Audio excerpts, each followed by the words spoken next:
In a world full of tempting snacks like cookies, chips, and donuts, making healthy choices can feel nearly impossible. So in this video, not only will I be giving you ideas for delicious snacks full of cancer-fighting ingredients, I'll also be sharing helpful tips to make snacking easier for you. Whether you're still going through cancer treatment or you finished years ago, you want to do everything you can to beat cancer or keep it from coming back. Something that really does help is to avoid eating processed foods that are high in sugar and saturated fats because they're known to cause inflammation in the body, which is a breeding ground for cancer cells to grow. Everybody's always talking about how important it is for you to be eating cancer-fighting foods like berries, spinach, or avocado. But even if you are eating these foods regularly and you're still eating processed foods regularly, you're canceling out all the benefits you're getting from the healthy foods. So if you're someone who gets tempted by donuts, ice cream, or french fries, the key is to find healthier alternatives that you can enjoy instead. And trust me, it is possible. I stopped eating sugar several years ago, and not only do I never crave it anymore, it actually makes me feel really unwell if I eat too much of it now. I'm not saying that you have to do the same, but it just goes to show that the less sugar you eat, the less you'll crave it. If you'd like to reduce your sugar cravings, I'll link a video below for you to watch next called How to Cut Out Sugar After Cancer. Now back to snacking. You know when you're not necessarily that hungry, but you just want something to snack on? Or maybe you are legitimately hungry, but you don't have the energy or time to make anything healthy. You just want to grab whatever's quick and easy. So for times like this, it's important to have healthy snacks on hand that don't take more than a few minutes to put together. It does take a little bit of planning beforehand, and I'll get into this more in a minute, but here are a few quick and healthy snack ideas. My absolute favorite is mashed avocado on whole grain crackers.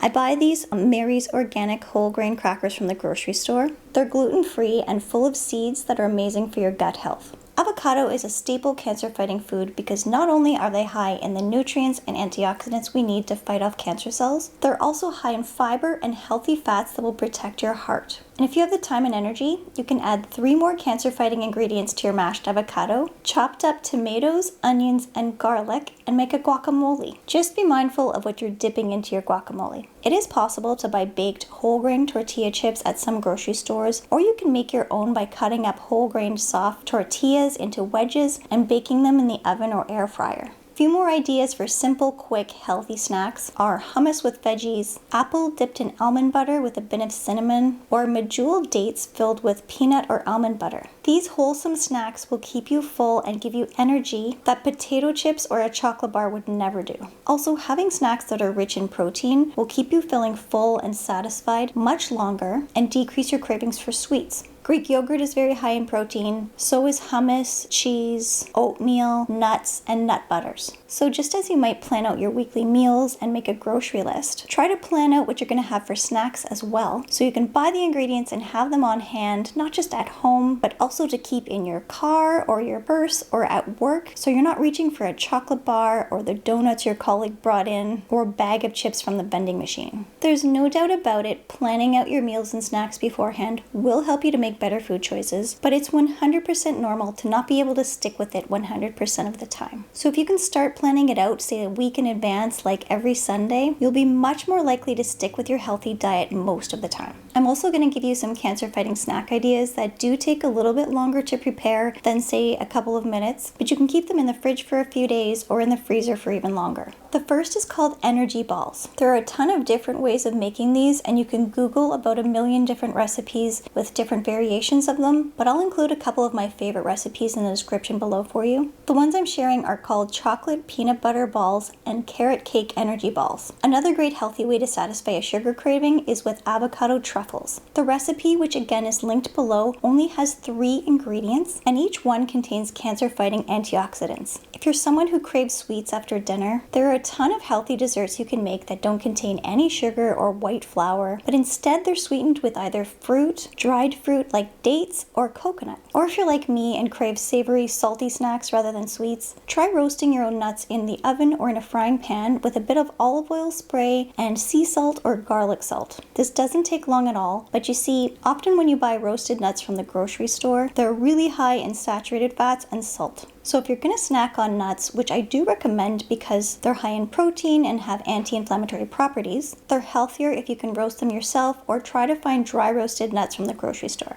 Another one of my favorite savory snacks is tzatziki with veggies. Tzatziki is a super healthy, protein-packed dip with Greek yogurt, garlic, dill, olive oil, and lemon. 5 cancer-fighting ingredients, which makes a really nice dip when you're tired of eating hummus. When you start to swap out unhealthy snacks for healthier ones, you'll likely start to notice that you'll have more energy and you won't feel sluggish midday like you would if you were eating sugar or refined carbs. This is because they make your energy levels spike and then crash, so opting for snacks that have minimal sugar or refined carbs will stabilize your blood sugar levels, which is super important for reducing inflammation. It's also a fact that if you're dehydrated, you're more likely to feel hungry and reach for snacks. So what I always do before reaching for food is drink a glass of water. A great way to remember to drink more water throughout the day is to buy a big thermos and add some lemon or orange to it to give it a nice flavor, but always keep it with you. If it's right in front of you, you'll be much more likely to remember to drink it and stay hydrated. Whether you're trying to lose weight, gain weight, or just have a healthier diet, it's important to be in tune with how your body feels. Pay attention to hunger and fullness cues. This will help you to snack only when you're genuinely hungry and stop when you're satisfied.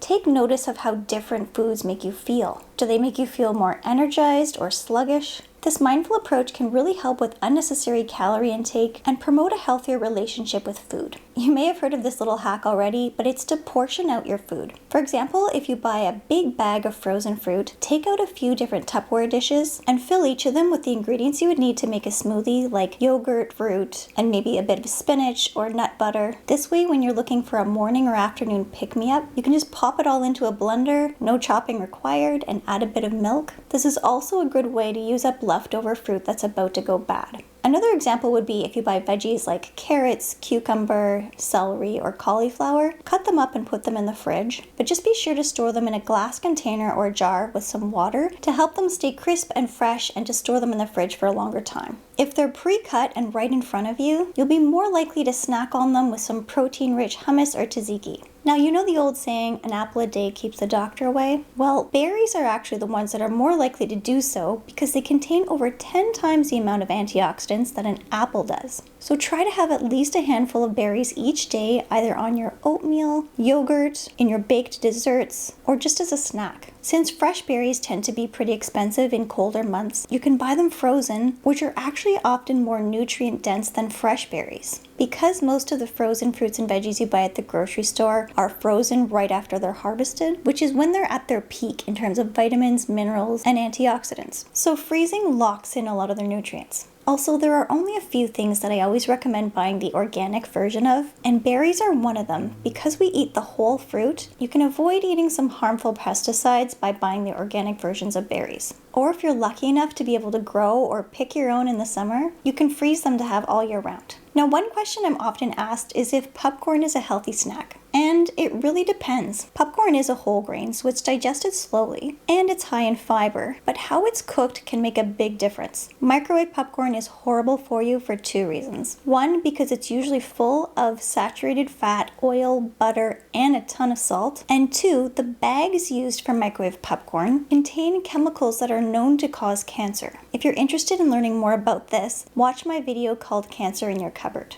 So a much healthier way to make popcorn is to make it on a pot on your stove with some olive oil, or you can buy an air popper, which really isn't that expensive. I like to spray my popcorn with a bit of olive oil and then add some garlic salt. So good. Anyways, I hope you enjoyed this video. Please give me a thumbs up if you did, and I'll see you in the next one. Happy snacking.